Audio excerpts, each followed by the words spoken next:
Welcome to the Winedown, an afternoon podcast where two techie blokes sit down over a bowl of wine and chat about what's happening in the world of tech. Enjoy while Scott and Nick open up about their week in technology.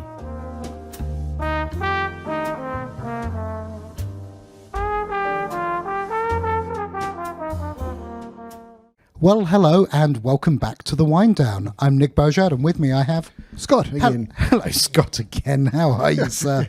Well, we replayed that from the first episode. That's very good. We did. Well, let's start with where are we? What are we not drinking? Well, today we're in our office, just actually having had lunch, and therefore we consumed our item of choice over lunch. Today we're actually looking at the a wine from Paxton in McLaren Vale. It's a Cab Sav. It's a 2019, so it's a recent release, and strangely enough, it was actually quite bold for a Cabernet. It was very nice. I did enjoy it. It was nice. It didn't have that sort of cheap, nasty petrol aftertaste, or the. No, it was actually quite a very, very nice wine. Interestingly, on the bottle they said a cab is an abbreviation for Cabernet Sauvignon. Oh, what a surprise! What a surprise! It's educating people. Oh, yes. This is gret. Cool. So that's the wine. Yes. What technology are we talking about today? Oh, look, today, this is the third in our series around Wi-Fi, and today we're talking about security in relation to Wi-Fi. Okay, security in relation to Wi-Fi. So let's start with, before we talk about security, how big is Wi-Fi? Okay, so look, about a year and a bit ago, there was an estimate done by Gartner, and for those of you that don't know, Gartner is one of these industry analyst firms, global one, that does a lot of predictions around sizes of markets and how many widgets exist in here and there and all sorts of things. Mm-hmm. They suggested that there were about 20.4 billion connected devices this year.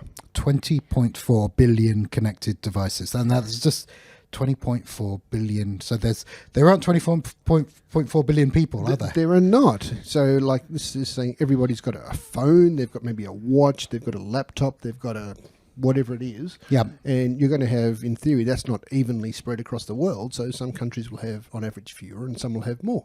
Okay. So you would have thought now, with 20.4 billion devices, with Wi-Fi being ubiquitous, we'd have got Wi-Fi security right. Or it's got to be easy, right? You've got Wi-Fi, you've got a little lock on it, you've got a password. How hard can it be? Well, in fact, that's probably more advanced than some people and how they've been using Wi-Fi.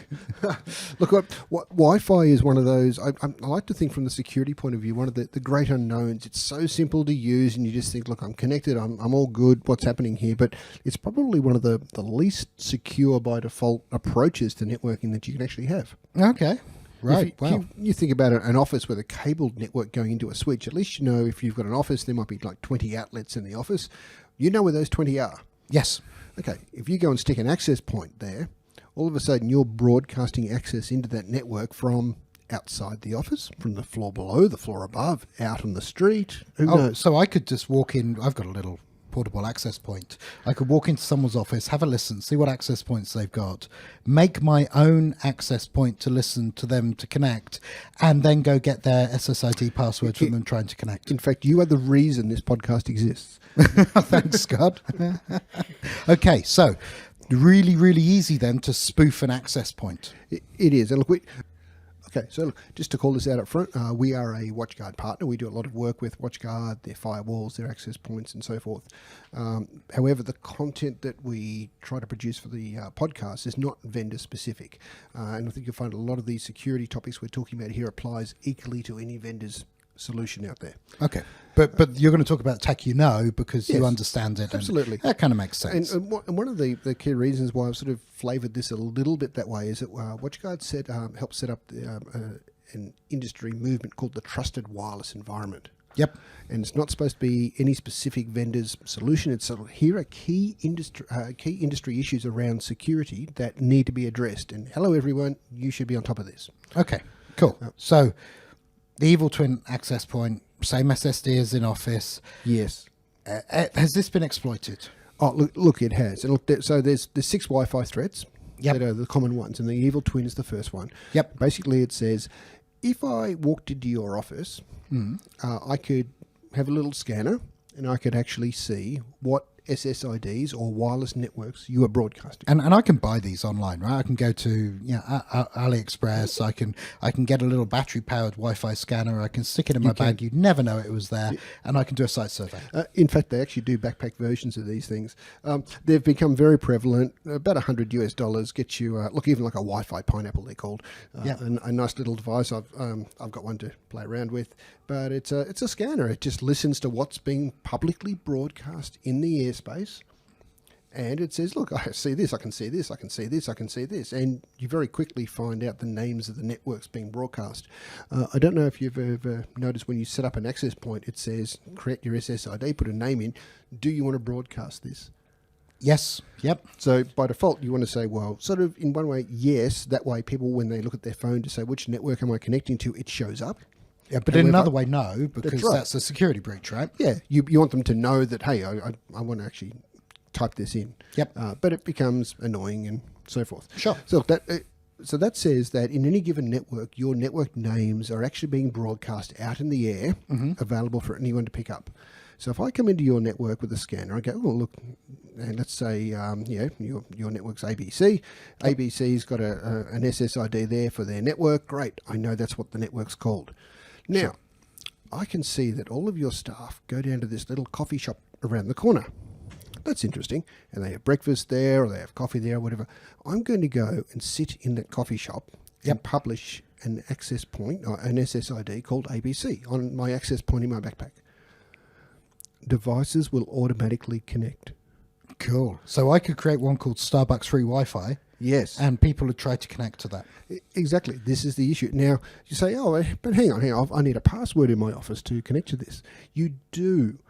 But that's because the access point in the office is asking you for a password to authenticate. The actual security scanners and the evil twin access points you can get, they don't care what password you type in. They'll just gather it and stick it in plain text so the operator can find it again. Yeah, they'll say, hey, I'm an ABC network. You should connect to me. And they say, yeah, I'll connect. What's your password? My password is banana or something like that. And you're going to say, that's very nice. I'm not going to authenticate. I'm just going to send back, yes, you are successful. You have now connected to my network. And all of a sudden, your phone is automatically connected to the network out of someone's backpack sitting over in the corner there. Yeah, which is dodgy, and they might look at data and do all sorts of things. They might. And the whole thing about this evil twin says that person then has, for example, 4G or 5G internet coming out of their phone at the back, at the other side of the access point they've got, and they're passing all your data through, but not before they're copying it all to a hard drive. Yep. So you go to the coffee shop, you grab a coffee, you say, oh, I need to do some banking, or I need to log back into my network and do this, or someone's just sent me a message on this, I need to go and respond to that. That's good. They're actually copying all that data down and storing it on a hard drive. Sure. But you think that's fine, right? You don't see any difference. The only difference you're going to see is that on your phone, you'll see a little Wi-Fi symbol where a 4G symbol was before. Yeah. Because you're expecting this would be over 4G. So that's the concept of an evil twin access point. It's using the same name as an existing network to capture your data and to forward it on. Okay. Now, we've seen this, the banking application is a very simple version of it, but we've actually seen this in some hotel attacks where nation states have literally been caught out in the car park in hotels, in cars, with evil twin Wi-Fi. With the evil twin Wi-Fi, and as people walk out the door, their phones automatically connect to this because they think they're on the hotel network still. Yep. And thus they're doing transactions, they're doing whatever it is they're doing, and look, they're capturing all this data. Uh-huh. Now, it's a bit labour intensive to go and do it, but you can just set this up in a car outside and away you go. So anyway. Okay, so number one, the evil twin. The evil twin is number one, yes. Number two, human error, the cause of almost everything that goes wrong in IT. Yes. Somebody misconfigures an access point. Now, this could be home Wi-Fi, this could be coffee shop Wi-Fi, hotel Wi-Fi, work Wi-Fi. Somebody can misconfigure it. It could be, and it could be as simple as a concept of, let's say you've got a bunch of branches around the country, and you get a new access point in. Oh, you send it down to the local representative at this site that you've got in one of the other states. Yep. But there's no IT person at that site. But you know that if you send it to the reception person or whatever, they know enough to stick it on a wall somewhere and plug it in or whatever it is. And, by the way, type this and type that, and hopefully they've typed it in correctly. It seems to work all good, except you then realise they've missed out a password or they've missed out something like that, and everybody walking by just connects to that instead of the guest Wi-Fi. And all of a sudden they're on your network. So they're on the network, they're seeing the corporate applications, they're behind the firewall, and they really shouldn't be. That's just it. Now, strangely enough, many years ago, I had to go to my dentist in Lane Cove, and I got there about 20 minutes early, and I parked out front. There was a Woolworths actually across the road, and I was thinking, 20 minutes, I don't want to go in early. I don't really like dentists in the first place, just from a general point of view. I'm just going to sit in the car and try to catch up on some email or something, and I thought, wonder what access points are in the area. Oh, what's this? It's actually one of the Woolworths ones. So that's weird. Oh, and I just, what happens if I connect? It connected. Oh my goodness. Now you're in trouble. Now I'm in trouble. I didn't really mean to do that. It literally put me on their network. Yep. And I go, really?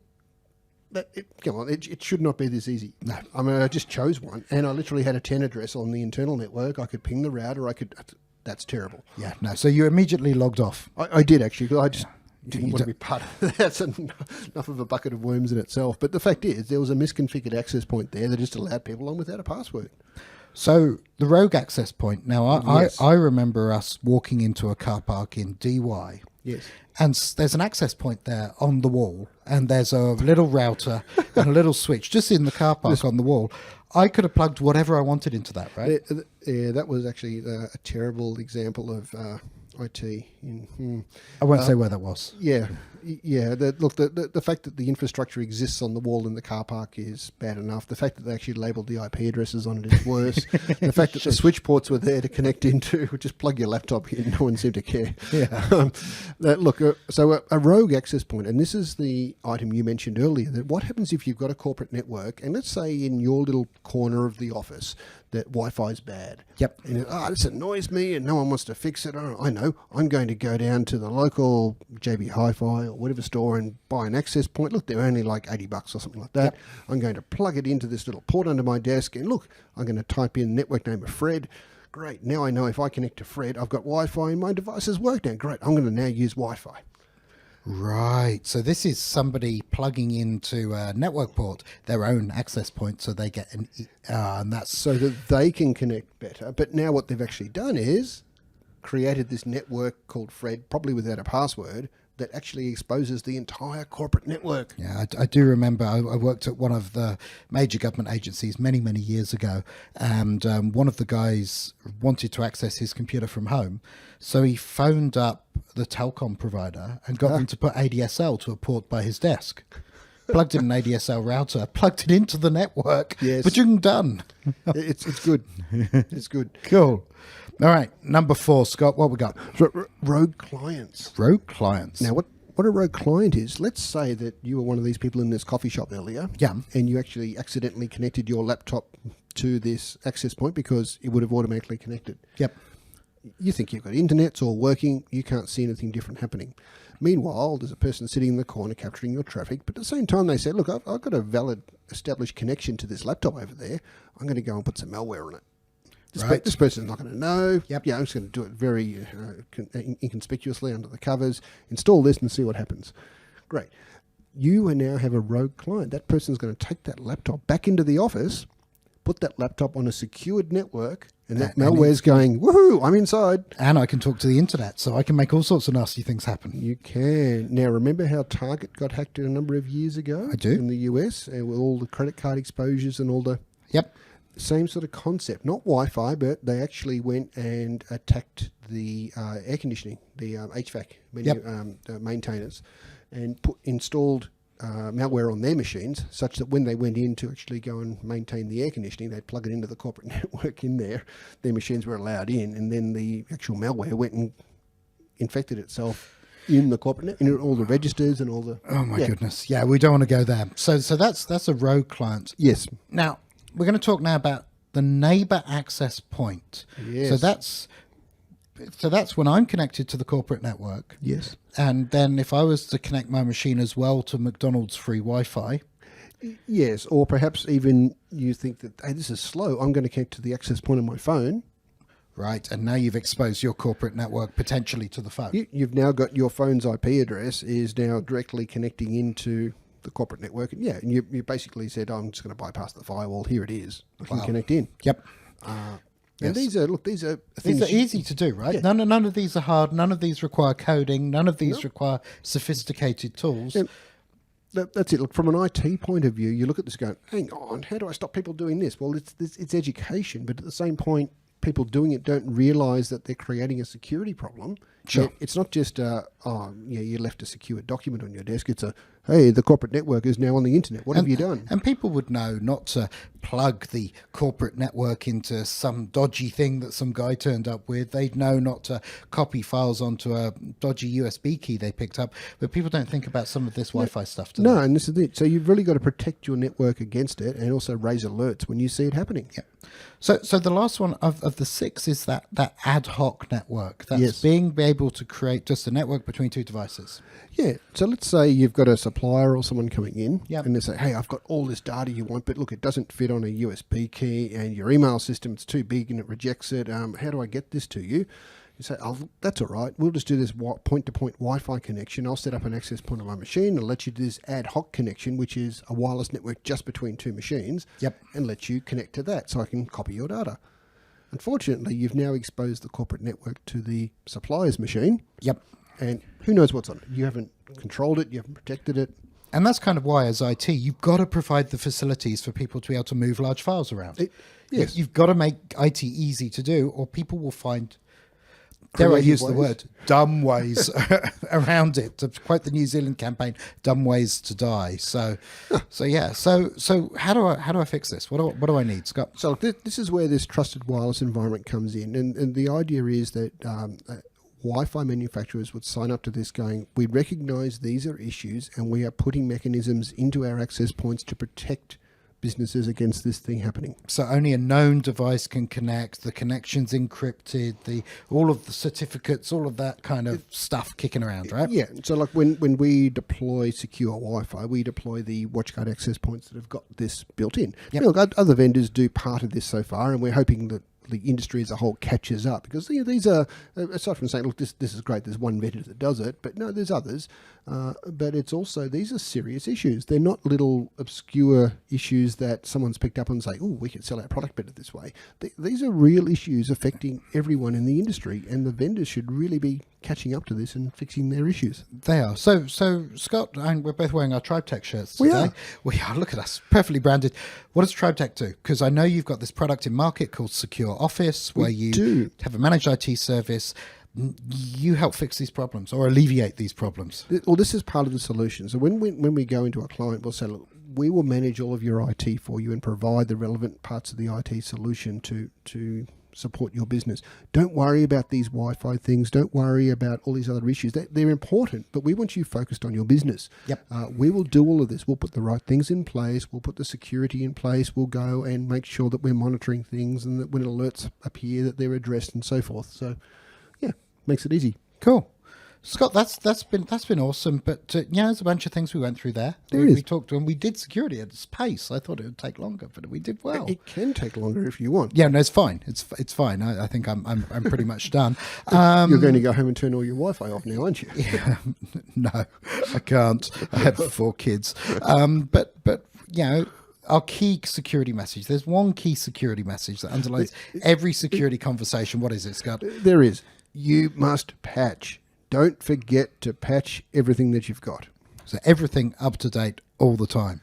Yes, that way, because this is the whole thing. Malware, if it gets into your network, generally looks for exposures like known flaws that have not been patched yet. Yep. If you don't patch, hey, my network's exposed. At least if you patch and something gets in, it's going to have a really hard time trying to do something. Hey, you're dead right. Awesome. Scott, thank you for that. That's been quite informative today. I enjoyed that one. And thank you for watching and or listening. I hope you've enjoyed the weekly wind down. If you'd like to, please click on the button to subscribe. If you're watching this on Facebook, you can click down there somewhere, I think. And all I have to say is thank you for watching, Scott. Thank you, everyone. Have a lovely day. Thanks. See ya. Bye. Bye.